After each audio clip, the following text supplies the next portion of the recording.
Howdy doody, my name is Susie and today I thought I would share with you how I made my topiary. And this is just a faux topiary that I can put somewhere in my garden that I can't otherwise plant something, or because I can't reach with water, or because I want to be able to make this and I can bring it in or out. So here's what we're going to need. So to make this topiary, we're going to need some good scissors. We're going to need some pliers that also cut wire. We're going to need some pool noodles, and I'm using about 2.5, but you're going to have to get 3.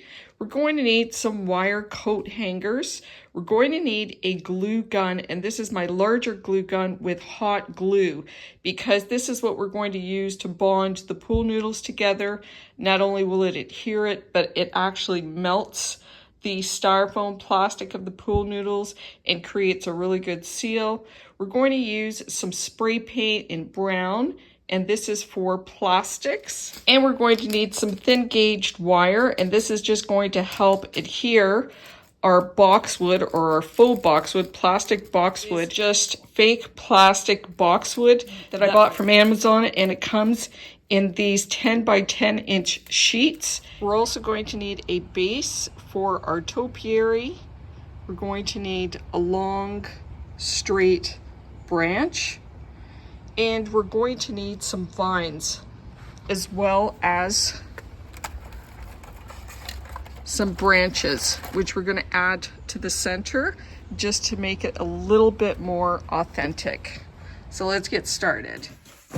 So this is actually pretty simple, and probably the most complicated part of the project is being able to find a nice boxwood that, or a fake boxwood that you like, that's affordable. I was able to find these squares, they're panels, 10 by 10 inches, and I think these were about $45 for 10, which is enough to do my topiary. It also comes with a whole bunch of these little tiny plastic pull tags, which help secure it once we get going. So the first thing I did was I got my branch, which I was going to use, and I got the planter I was going to put the branch in, because I wanted to figure out what the height was. So for my project,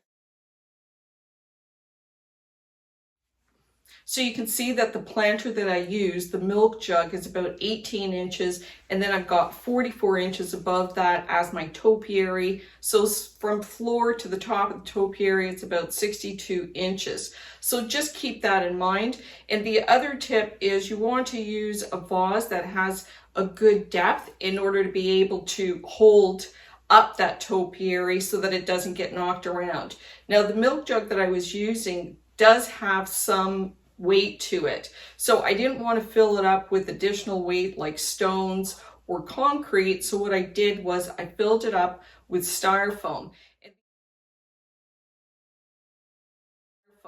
And the other reason that I filled it up with styrofoam is because I didn't want the water to penetrate, or if the water did penetrate, I wanted it to be minimal. So that's the reason that I've actually got the styrofoam. So when you've got packages, etc., this is great to keep, and it makes a great foundation for your planters, and also keeps that whole topiary to a very light weight. The next thing I'm going to do is I'm going to take 2 pool noodles. I've got 2 pool noodles here, and all I'm going to do is I'm going to use these coat hangers, and I'm just going to unwind them. And some coat hangers are, the wire is thicker than others. I just want to flatten it out, and all I do is I go right to the crease where the coat hanger is, and you can just flatten it out. So you can see our wire is getting nice and flat.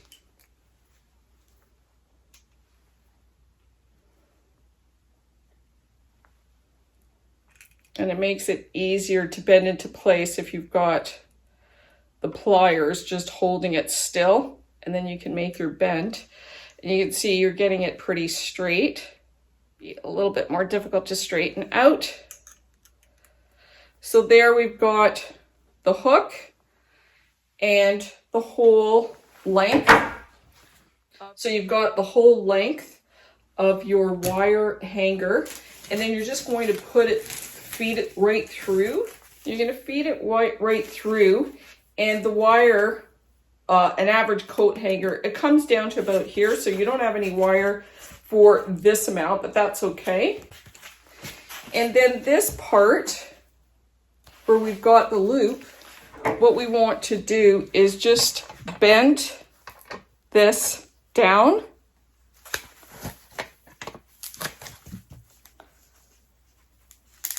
I bent it down right into, and then I'm just going to try and squeeze it. There you go.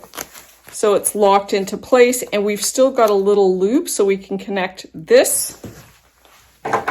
So we're going to be able to connect the two pool noodles by just adding a twist tie or a wire to these two.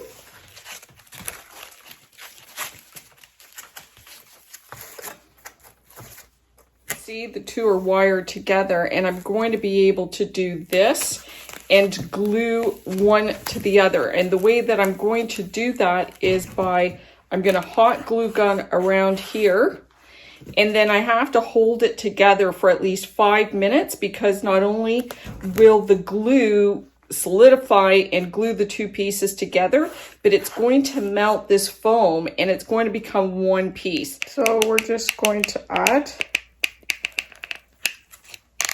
a generous amount of glue like that, and then we're going to press those together like this. And you have to hold this for a good 5 minutes, because the hot glue is actually melting the foam together and creating one seal. Oh, that just melts, that styrofoam. And do not touch it. This will definitely burn both the hot glue and the hot melted plastic.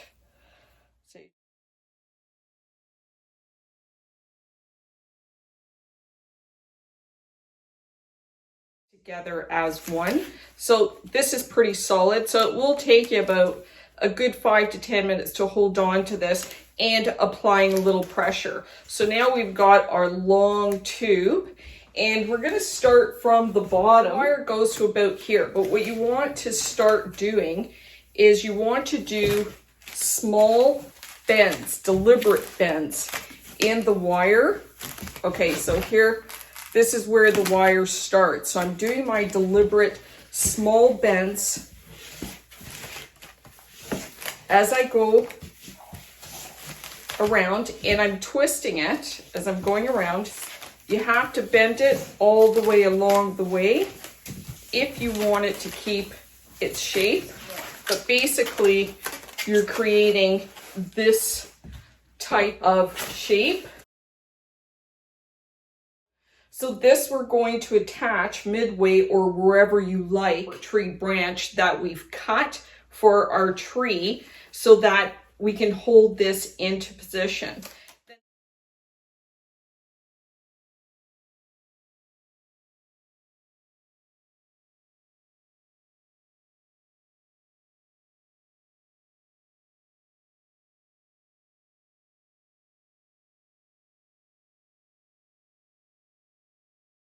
Into position. Then the next thing I did was I took this outside and I used, this is for plastic, I used brown spray paint. So I did a bit of a test. I did buy spray paint that bonds to plastic in order to spray paint the pool noodle and camouflage it before I actually add the faux boxwood. So I've just done a test area, and it actually adheres to it quite well. So I'm going to spray paint the rest. There you go, it's all spray painted, and you just want a thin coat to camouflage. So here's that midpoint, and I want to secure it wherever I think it looks good. I think it looks good on there. So now it's nice and secure to the middle of my tree. Now, before we get much farther, I wanted to address the bottom of the topiary, and I really want to add some vines to create a base for the topiary. So I want something like this. So I want it to look something like this. I'm just going to tighten it up a bit, but it gives me an idea of how much of this I'm going to hide, because now I want to beef up the bottom by taking another pool noodle, which I've just sliced in half. I cut in half at a length that I liked, and then just cut off the edge so that it will flare into the next. Be able to add this extra piece to the topiary so that the base is a little bit thicker and it tapers going up. I'm going to secure this with some wire. So there you go. I essentially just created a little wreath around the base, but it covers enough of the base and it also lifts it up. So now what I'm going to do is I'm going to take my half pool noodle and I'm just going to position it, start it off between the wreath and the above pool noodle. And I want to add it to the outside, creating this extra thick layer on the bottom of my topiary. Now for gluing, I'm actually going to, because this is jammed in between the wreath and this, I'll be able to glue this and just leave it at the parts that are loose. I'm going to glue, and then I'm just going to use a twist tie to hold it in place like this.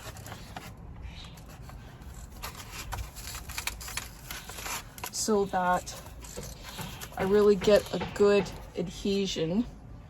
And these little extra wires, they won't matter. They'll just blend into the background because they're black. See that I've added the wire all the way around. And then I'm just going to work in small sections, filling in glue from up top here.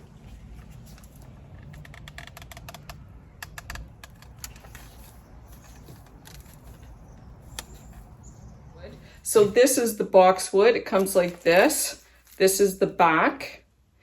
And the way that we're going to apply the boxwood is I'm going to cut this into 3 equal panels, because it works out to be just a little bit over 3 inches wide. And I want 3-inch wide bands because that's the easiest to actually go around the pool noodles and form that curve.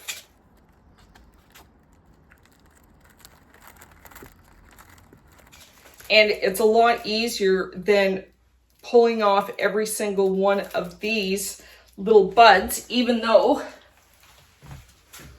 they do come off like this, but it's much easier to cover your topiary with strips as opposed to individually gluing on these little petals. And because there is a grid on the back, you can just count squares so that you can cut evenly.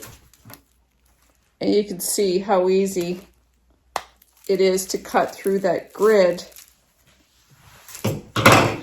So you get these 3 by 10 inch wide topiary panels. And now you can see how we can easily wrap this around our pool noodle and get full coverage.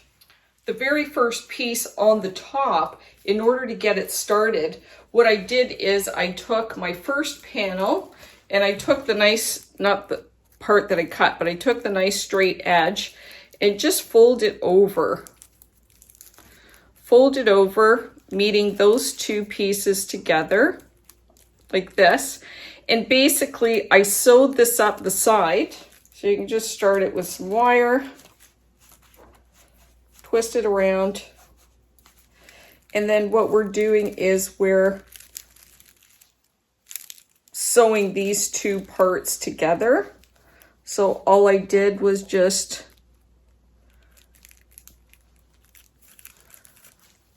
wire it from one side to the other. So all you're doing is just kind of sewing it together. So all we want to do is just feed it up and down so that you've got it wired like this. So now you should have like a little hood like this, like a baby bonnet. And this is what I'm going to add to the top of my tree. So let me show you outside. Baby bonnet. And all I did was on the top of my branch, tree trunk, I just sat it on top like this.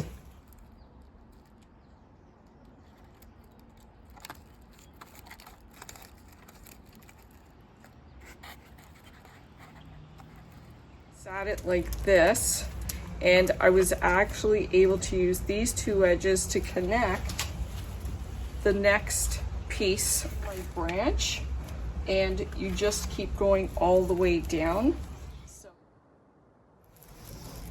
So we've got some little ties on an angle, so I always wrap it the same way.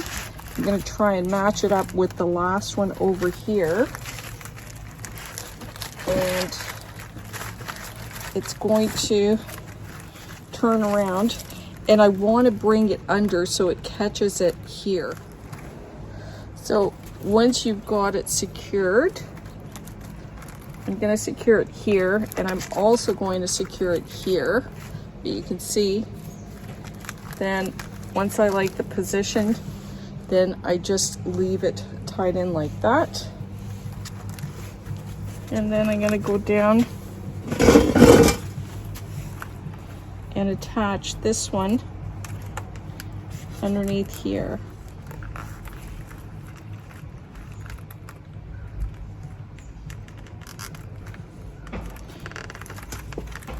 You see how I've just grabbed those two, and then you just pull them together, and you're creating a seam. So you can see that you're going along, and this is what you're trying to accomplish. So now I can grab this one onto itself here.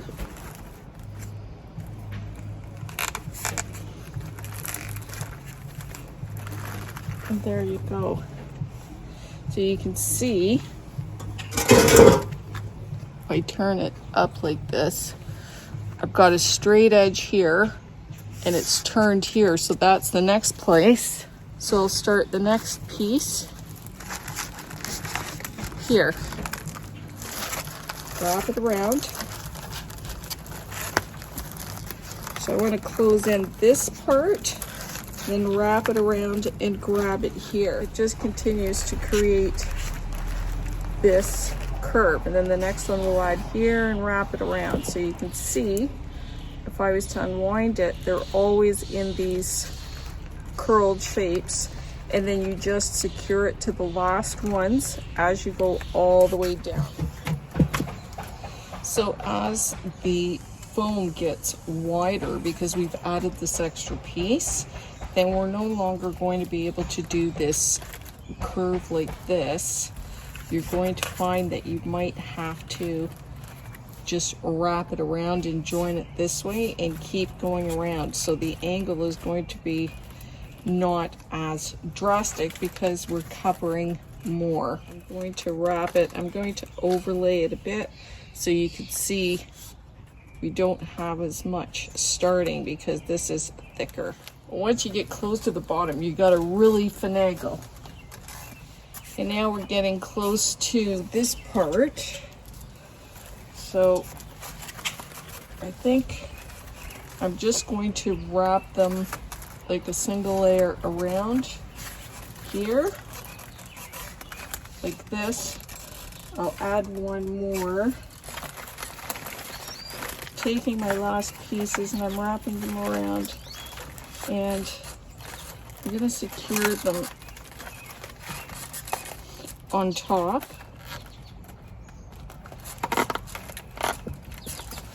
So that's nice and secure. And then for this last part,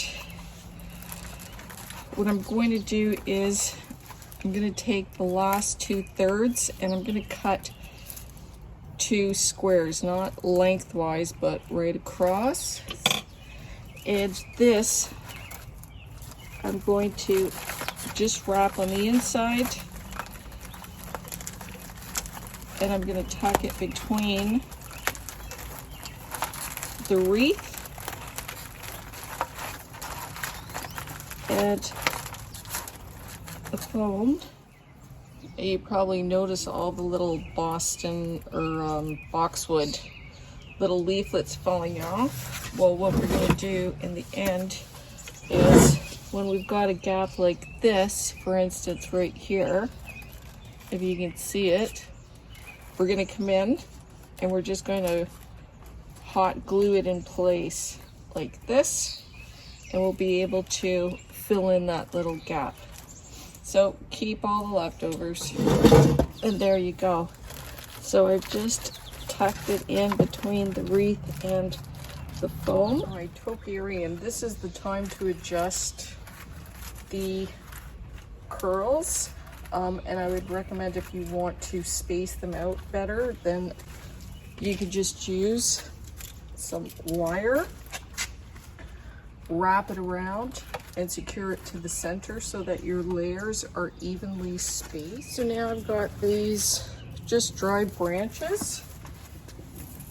I'm just going to insert them in between the layers so that you can't see the white birch.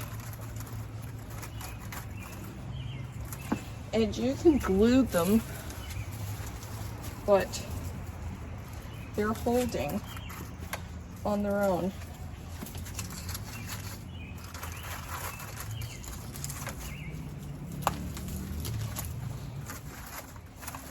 Layers like this, as if they were trimmed. So you can see that the little branches look like they are supporting the greenery above from the bottom, but create some impact. I'm going to add one down here, and they're holding in place between the layers. There isn't much left to do. Just push them down and underneath the boxwood.